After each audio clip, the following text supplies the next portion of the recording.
Lang Park is packed to near capacity tonight for what should be a fantastic game of rugby league. And here come the Aussies. They're eyeing that trophy, but they have 80 minutes of very tough football before they can claim it. They are led by Mal Meninga, the 10th time that he will skip on this side, but it well could be his last test in Australia. He has played 31 tests and has 194 points. The skies are ablaze. I'm certain the action is going to match the tension that has filled this ground right the way through the night. Here come the Kiwis.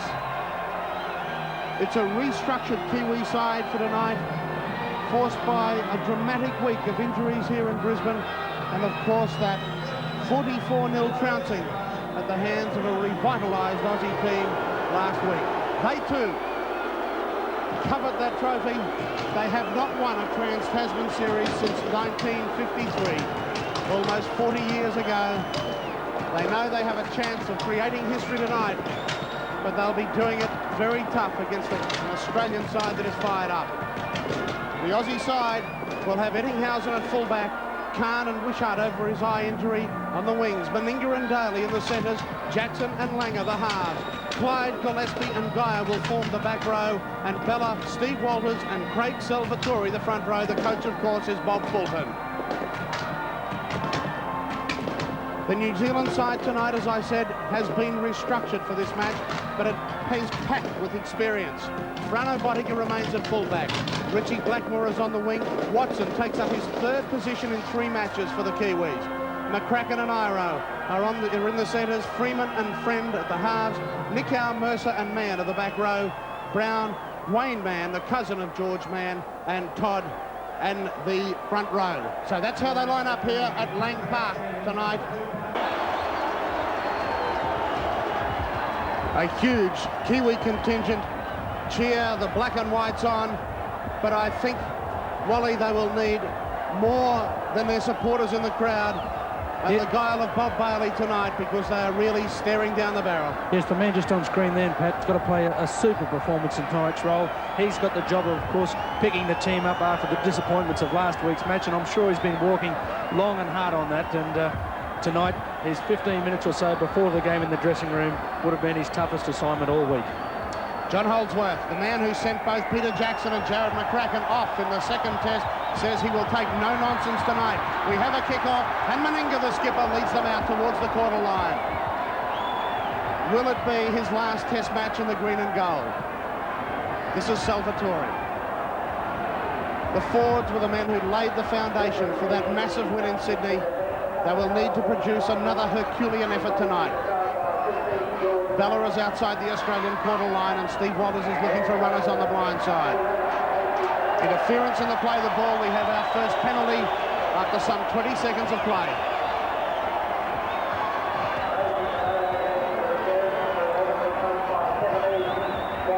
Well, we watched Martin Bella take the ball up here. It was either a big con or a very unintentional, unimportant incident. Well, Bob Bailey complained bitterly about some of the refereeing decisions early in the second test and said they were very costly to his side. I certainly don't think they would have affected the final result. But Bella takes it up again, and the Australians are now only 30 metres out. That's Bradley Clyde, one of the stars of the second test. Walters again looks to the left. He goes right and makes another great incursion, Steve Walters. This is the man they feared all series. Salvatore, a dummy half. Let's see the Australian backs work for the first time, and Peter Jackson blunders it, but it's been knocked back, says Holdsworth. Ettinghausen, long ball to Langer, and across the top of the Kiwi backs for Wishart, who was there first, but Botica came in and saved the day. And Wishart's limping away. It's back to Australia. Langer the blind side, darting. He's popped it inside. The ball goes to no one. Well, Australia have New Zealand under very early pressure here. Steve Walters to Geyer. He's the link man to Jackson, and Jackson looks for the little kick. Well, an unhappy start for Jacko. Well, Jacko can always be a bit of a problem in a side. If a team allows him to move up through the middle, he tends to have a high error rate. He'll tend to take a few gambles with his passes. Penalty to the Kiwis, and the pressure relieving kick. It's only been 2.5 minutes of play, but it's been all Australia.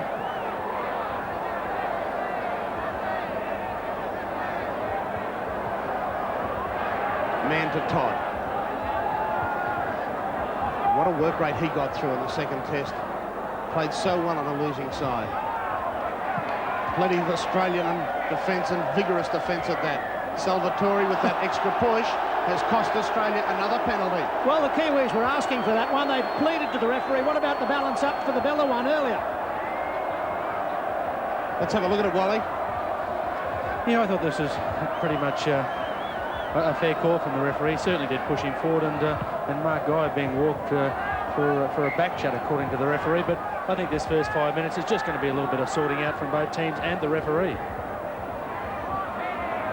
Brendan, who's at half-back tonight, could be a key player for the New Zealanders.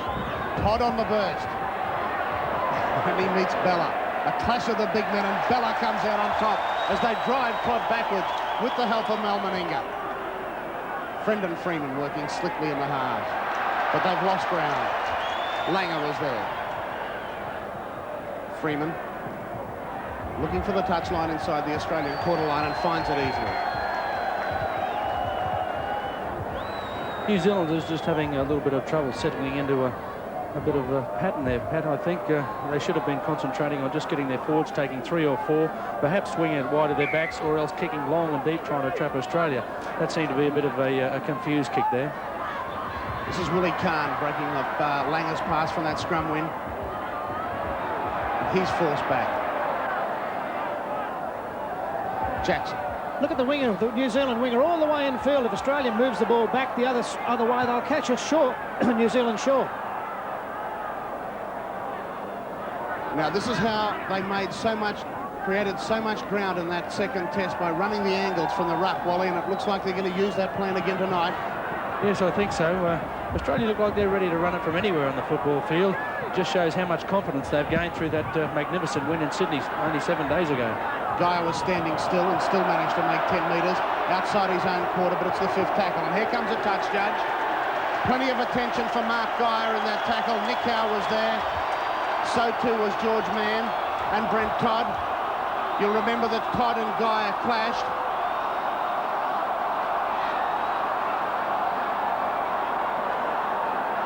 He's going to call out Nick Howe. Well, it could have been one of 3, I suppose, from that incident. Freeman quietening his young lockdown, Roy. Yes, well, of course, Mark is the guy. There's just a lot of enthusiasm in that tackle, more than malice. So the Aussies will find touch about 5 metres inside their own territory. The Kiwis already have got through 22 tackles. The game's been only going just a fraction over 5 minutes. That's David Gillespie, just inside the Kiwi half now. Here's Salvatore on the angle. Brushes aside one tackle, and Nick Howe takes him head on. Walters. Langer. Well, the crowd were calling for it, but John Holdsworth didn't miss it. The New Zealand outside backs all offside. Well, he had his choice of either side of the ruck. Then he could have taken the blind or the open. They were all inside the 5. And Mal Meninga from about 37 metres out will take a shot at goal. Meninga tonight on 194 test points from 13 tries and 73 goals in a glorious career. He is only 7 behind Mick Cronin, who has 201 test points, and that is the all-time highest test scorer for Australia. So Mal Meninga has his chance to create a little bit of history tonight. He has this set virtually in front, as I said, about 35 to 37 metres out.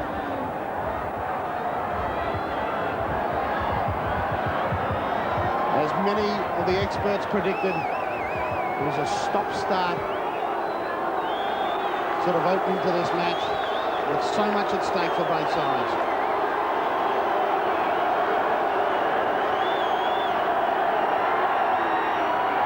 Let's have a look at it from the reverse angle. Up go the flags at Lang Park. Australia lead in the third test by 2 points to 0.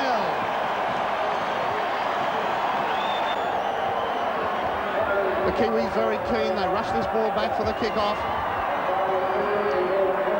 Frano Bodica, one of the injury scares in the New Zealand camp during the week, has his right leg heavily bandaged. As Salvatore picks it up on his own line and hits it up to almost the quarter line.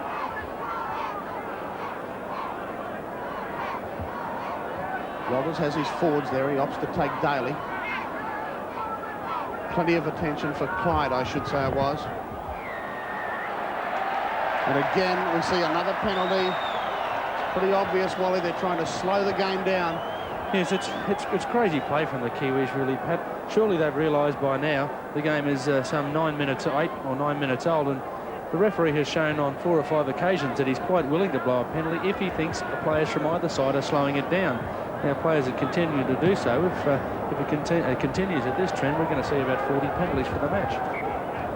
Well, the hit-ups certainly show something. Wally, 14 to Australia and only 3 to New Zealand. This is Wishart on the run around.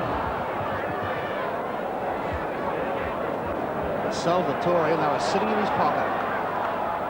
In centre field, about 5 metres inside his own half. Well, there's more pushing and shoving in the play. The ball. Well, let's have a look at this, because I'm sure you'll see on the replay where Australia started it by grabbing the left ankle of the Kiwi forward. It was George Mann, and he's protesting loudly, and for that he's been marched another 10 metres. Well, here we go. Have a look. See, he's holding him by his ankle. It's his right ankle.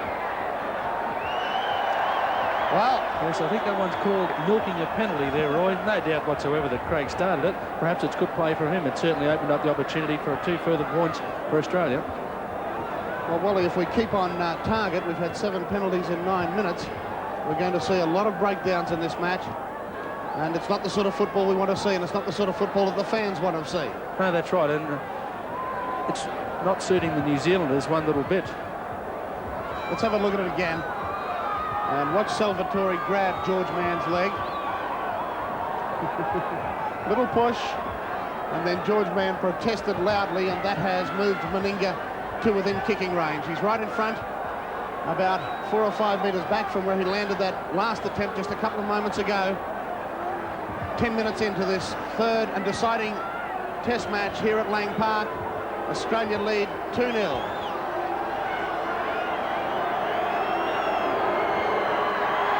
It looks pretty good again. Of course it is. Australia lead 4-0 here at Lang Park. I don't think for 1 minute that the Kiwis are going to run away with it like they did in Melbourne, but they're still going quite well. Great work, Bradley Clyde there, pulling off 2 quick tackles after the scrum. New Zealand had created the extra man on the blind side. Clyde there cleaning up the situation. Freeman seeing open spaces down towards the Australian quarter line. Eddinghausen will have the pace to get across. And there's plenty of Kiwi defence, and Kevin Iro seems fired up tonight. He's been heavily involved. His centre partner, Jared McCracken, was in there to make the tackle. Daly with a half break in the centre of the ruck, but it quickly closed. Brent Todd was the man who closed it. Bella. It's good work, Gary Mercer. Bella's about 15 kilos heavier. Now there's space for the Australians. Great hands, Meninga to Daly. On the inside to his skipper. Here's Eddinghausen. Eddinghausen has Graham with him, but he dummies. He's going to go all the way, Eddinghausen. No, he's not. The Khan. Khan is over. That's a great Australian try. What a try, Australia. Set up by the Canberra connection of Laurie Daly and Mel Meninga. I thought E.T. had the pace to outsprint them, but he had support in Willie Khan. And Australia lead 8 points to 0 here at Lang Park. And that is a superb Australian 4-pointer. Yes, the try being set up by Australia's back line domination. Again, some great skills involved in this play. The pass inside from Daly Meninga was very commendable. Once again, Australia's support play. If you could get some youngsters to watch this game, support play is what Australia are showing at the moment. Some magnificent passing under pressure, and there's just 2 or 3 Australians available for every pass. And we've got to give some credit to the New Zealand defence, nevertheless, after this overlap has established itself further down the field. The New Zealand cover defence do come across in Australia's quarter, and I'll bet they'll wake up tomorrow morning with green and gold sock fibres in their fingertips.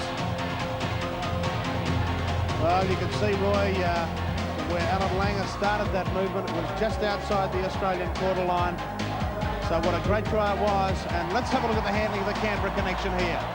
Daly had options on the outside, but saw his skipper looming. Meninga picked it up one-handed. And then inside to Eddinghausen, who dummied past Boddicker. And I thought then that he had the pace to go.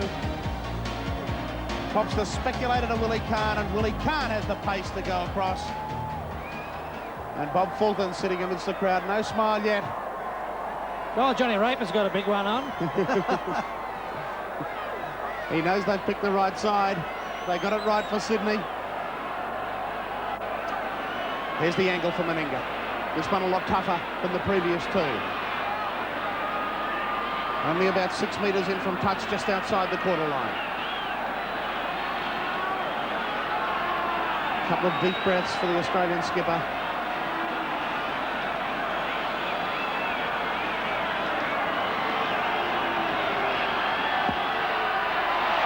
Oh, he's kicking superbly. Right over the black dot at Lang Park. Australia lead 10 points to 0 on the Subaru scoreboard. Resenting that tackle. The Australian backline is set once again. Good quick hands to Daly. Here they go again, Australia. To Willie Kahn, but this time Blackmore has him covered. Daly pops it inside to Clyde.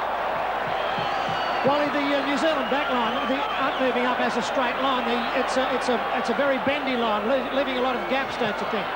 Yes, it's a little bit unusual, Roy. In the first game in Melbourne, they employed tactics very similar to Canterbury Bankstown, where they move up and in, relying a lot on getting, as Martin Bella gives a little bit of a piggyback right out here, on relying on offside tactics. Tonight they seem to be going up and doing a little bit of sliding. One or two players seem to be going up. It's definitely not even. Jackson with the ball to Salvatore, over the top to Wishart. Wishart has support. Here comes another try. That's the Australian captain. That is the Australian record. The crowd go wild here at Lang Park for one of their favourite sons, Mal Meninga.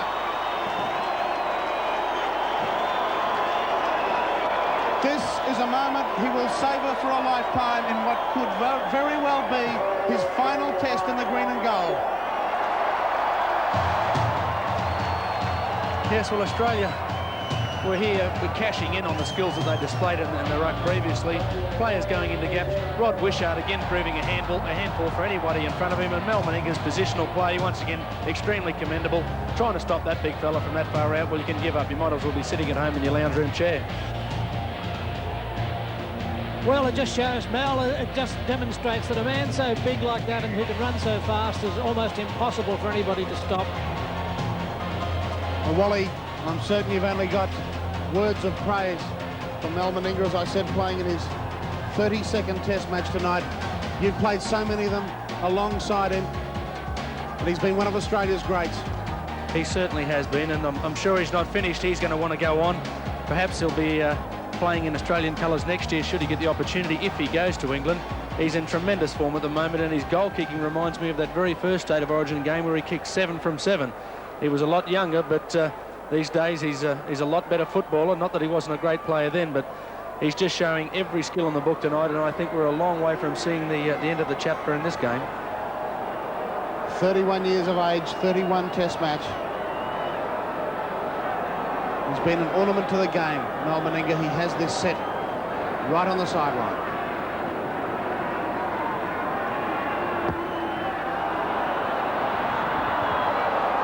He didn't strike it well. It went under the bar. Perhaps he is human after all. And John Harker, I'm certain the crowd were aware that that was a Test record and they would have gone berserk. Yes, it's just been announced actually, and they did go berserk. The hand of Peter Jackson can't be underestimated here too. He's had hand in both of the Australian tries and really is causing problems. But Gary Mercer's a player you've got to wonder about. He is a back, I know, but he's been switched to the second row. His entire defensive day has been spent either on the blind side or out wide. He's just not plugging any holes at all. With Salvatore. Friend working the run around. In centre field, Mercer splits them, but he ran away from Mikau. He pops it up to McCracken, who's got pace. Here comes the reply from New Zealand. Over goes McCracken beside the post. They're on the way back to Kiwis. It came from a clean break up the centre. And Jared McCracken will go over for his 4th try in Test match football. The 21-year-old who shows so much promise. Let's have a look at it. Yes, New Zealand, they haven't given up the ghost. Once again, it was an inside pass. That seems to be the tactic that has upset Australia for about the first 10 or 15 minutes of the match. McCracken, once he got in open spaces, he certainly showed Andrew Ettinghausen that he's no mug when it comes to the speed department. He's got a great set of feet on him. Well, it was a good run-around move and came back on the inside, and of course he had support on either side of the ruck. I thought he'd blown it when he didn't slip the ball to the left, but of course he found a man on the right who cut back that way, and that was McCracken, and he certainly has got some toe. Well, that's right, that was Andrew Ettinghausen chasing him, one of the quickest men, not only in this Australian team, but in Australian Rugby League. Have a look at it. The problem they're coming, Pat, I think, from Australia, not quite moving up both sides of the ruck or covering across the field as they should, but then again, I suppose when you get to a 14-0 lead, you may get a little bit lazy in the game. Well, it's 14-4, and this man very rarely misses them. He doesn't this time either. It's 14-6 here. We have a ball game on our hands at Lang Park. Well, the Kiwi forwards, understandably so, taking plenty of time to pack into their scrum. Jackson to Meninga. Meninga trying to bump away from tackles. The alarm bells are ringing for the Kiwis here at Lang Park. They don't want it to be 20-6 at half-time. Jackson looking for support. He finds Gillespie on the inside. Gillespie, well, they're going nowhere, the Aussies, at the moment. Let's see what they've got organised. Meninga at dummy half. To Langer. Meninga working on the run around, but pops it inside to Daly. Daly down about 8 metres out. 41 seconds remaining in the half. Bella on the charge, takes over the small men again. He ran right over the top of Friend, but loses it on the inside. The ball is rolled forward. The Kiwis breathe a sigh of relief. He has awarded a try. I think He has awarded the try. Well, I thought, Wally, from his hand gestures from Holdsworth, that he ruled that the ball had rolled forward. Pretty hard to understand the ruling there, Pat, but it seems that the pass has tried to be thrown by Bella. Now it's either come off a Kiwi defender or been ripped out by one of the New Zealand players. Bella there trying to get it back. Yes, definitely knocked down by the Kiwi defender. Smart backup play there by Stevie Walters, and a very important 4 points for Australia with only about 14 seconds left of the bell that we've just heard it now. Well, I think Steve Walters was under the same impression as us when he looked up and saw the hand signals from Holdsworth. He thought the try had not been awarded as well, but you can see quite clearly from these replays, Roy, that it did come off a Kiwi hand and it was a fair try. Yes, well, nevertheless, it was a very difficult one to call from the referee, and nobody was more surprised than the try scorer. The point about that is that the New Zealand coach would be just so disappointed. He would have known that if he could have got them in at half-time with only a deficit of difference 14-6, he would have been a chance of pulling them back. It's going to take a very courageous effort to turn this around now. Steve Holder's second try in Test football, of course. As we mentioned earlier, he scored in the first Test. So he's having a great series. Meninga set about 10 metres in from touch. He's already kicked 3 from 4. It'll be 3 from 5. The teams will head to half-time here at Lang Park in this third and deciding Test. Australia with a decisive lead of 18 points to 6. And again, the Kiwis have had to get through a massive amount of tackling in that first half. 119 to 56. Again, Todd leading the way, but Mercer and Nicow have been heavily involved. And Steve Walters, not only did he score that try right on half-time, but he's also topping the Australian tackle count. Mal Meninga restarts play. The Kiwis will work it out towards their own quarterway. That was Frano Bottica. Man bumping away from the tackle of Clyde, but back he came. Well, Clayton Friend is appealing to referee Holdsworth that the ball was stripped. Not according to Holdsworth. And Freeman will be called out now. I think the Kiwis have been involved in a little bit of back chat, and Holdsworth is taking no rubbish from either side tonight. Scrum will pack, Langer to feed.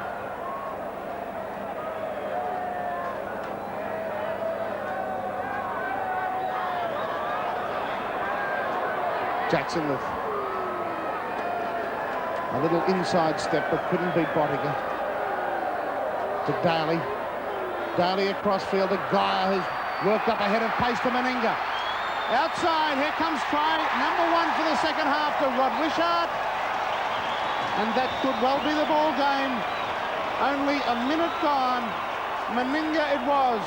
Again, setting it up for his supports. He popped it to Rod Wishart, who scored a try on debut in Sydney, and now has crossed for his second test try. I thought Mark Guy did very well here. He elected to take the ball on. A very smart pass inside to Mal. I thought the big fella was going to try and go himself here, but unselfishly gave to Rod Wishart, who did very well to score in the corner. Guy's tactics there were very commendable. We've got to remember that Geyer, of course, was stood there from the scrum. He elected to remain in that position, and so Australia clearly knew that the ball was going to be sent back to him. There it is from the head on. Meninga charging onto the little popped-up ball from Geyer. Wishart over for his second test try. The Australians could well run away with it.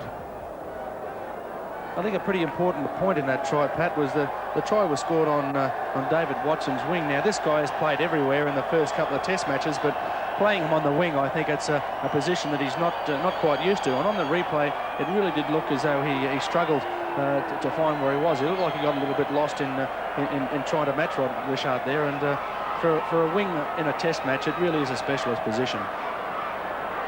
Well, the Australians are proving that with, after the first test and some experimentation, they brought in specialist wingers Willie Kahn and Rod Wishart. And they've scored 4 tries between them. Meninga from the sideline has struck it pretty well. It's coming back. It's over! Australia 24. New Zealand 6. The Kiwis would be shell-shocked. Well, that's Bradley Clyde. He stood wide most of the night and has been very destructive. Langer to Jackson. With the high ball to Wishart, who sets sail again. He's going to centre kick it, but Frano Bottiger will be first there. He's lost it. What's Holdsworth going to rule? Not this time. There was a downward pressure there, mate. Well, they're creating havoc out wide. Well, once again, the Australians just creating too much space for the pace out wide. Rod Wishart confusing his opposite again. A lovely centre kick. He didn't really have too many other options. He was covered by 2 defenders here, elected to put the ball infield. Well, if he did put downward pressure on that ball, it was with a fingernail and not much else.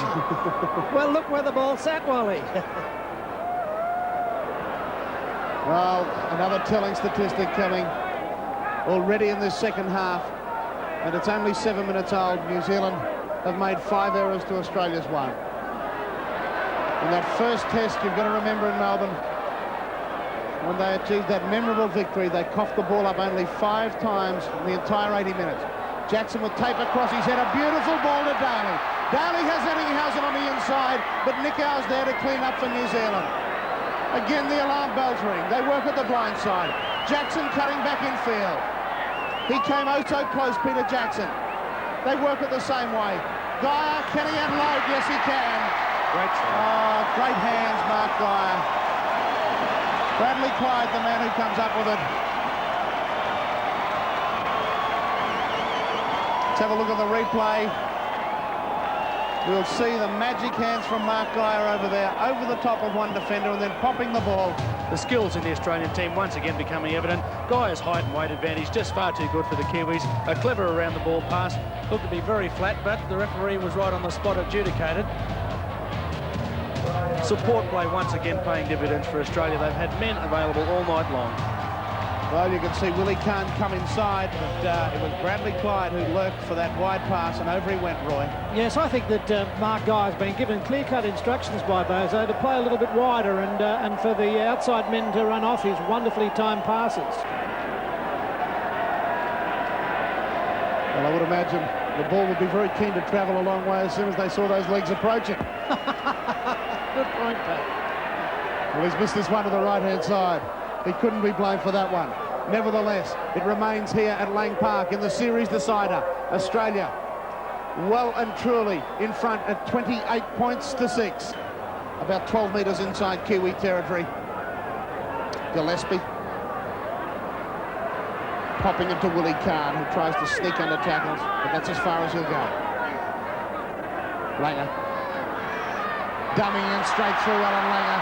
He's got it on a string at the moment. Jackson on the inside to Andrew Ettinghausen, right underneath the black dot. This time, no dispute. Australia lead 32 points to 6 at Lang Park, and another 2 points coming up for Big Mel Meninga. 6 tries now in Test match football for Andrew Ettinghausen. Once again, Langer's involvement has to be admired here. The sidestep didn't come into play. He just put himself into a hole. And once again, the Australian support play, they just keep coming up with it time after time. Many players that can score the try. Well, that's the big thing that Bozo Fulton's done to turn the Australian team around since the first test when there was no support play. He's drummed it into them, and look, you've got options either side all the way towards the posts. Well, this Kiwi side proved in the first test that they can play good football, and they are a very good defensive unit. It is all credit to Australia that they have managed to rack up 44 points against them in the second test, and within a few moments another 34 against them in the third test, and we still have 15 minutes remaining. Gary Freeman's a very dispirited lad down there at the present time, trying to engender some support. 34 points to 6 reads the Subaru scoreboard here at Lang Park. But it was Colota who eventually took the tackle, couldn't pop it up. They work the blind side through Todd, who throws a good ball to Iro. Iro has a little bit of room. Over the top, it's going to be try time, and it's taken a long time, but Richie Blackmore is over to his 5th try in Test match football. Australia lead 34 points to 10. It's all too late for the Kiwis, but they have shown a little bit of fight in the last 5 or 6 minutes where they've had good field position, and finally they've converted that field position and pressure into points. Weight of numbers coming New Zealand's way here. They just had one man too many for the Australians, although Australia seemed to have that covered there. Kevin Iro, that's probably the first time that he's been allowed any room from Laurie Daly all second half, and it's resulted in a try to the Kiwis. But once again, it was Brent Todd that got them started. Yes, and of course it was a lovely swivel by Iro to avoid that tackle, and a good one-hand put down by the winger Blackmore.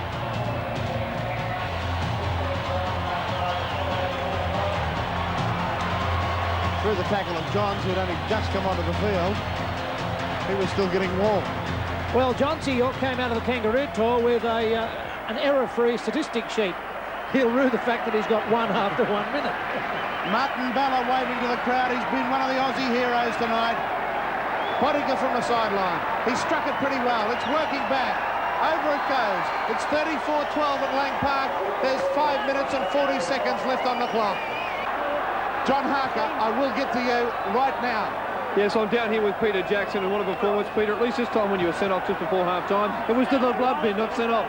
Not sent off altogether, mate, and my lip wasn't dragging on the ground. There was great wind tonight, and I'm just stoked to be a part of it.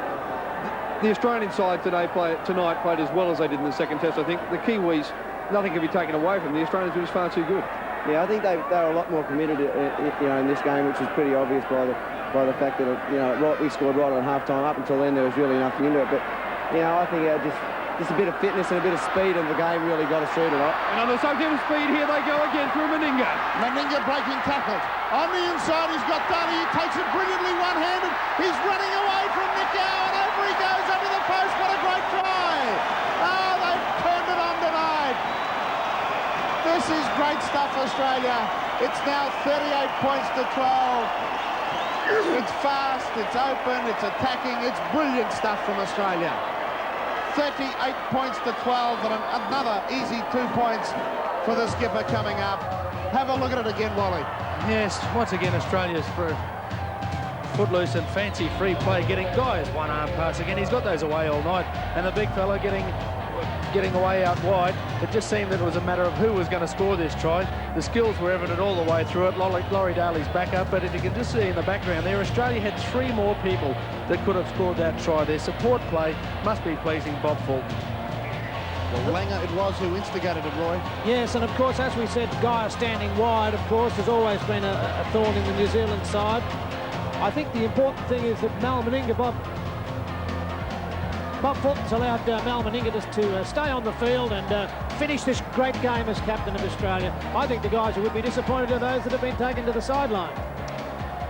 I don't think the Kiwis are going to get a chance to restart this match. The time is ticking down to 25 seconds remaining. Mal Meninga has it set right in front. I don't think the Kiwis will be rushing back to halfway.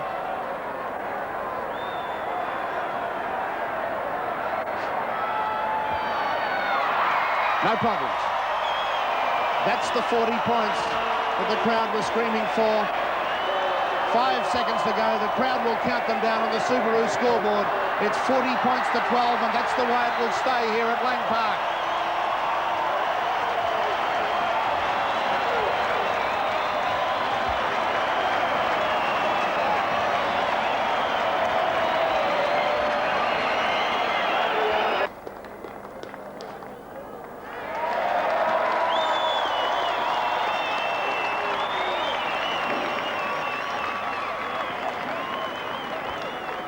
Frank, Ken Arthurson, ladies and gentlemen.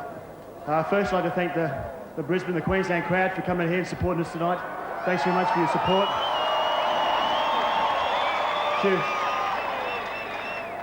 To the Australian team, you know, these guys are great tonight.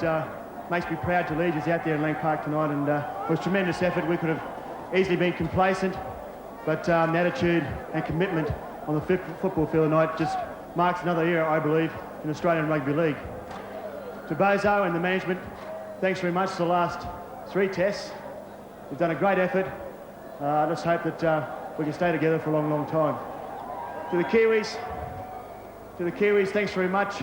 You certainly scared us after the first test in Melbourne, but unfortunately there can only be one winner, and I'm just glad it was us.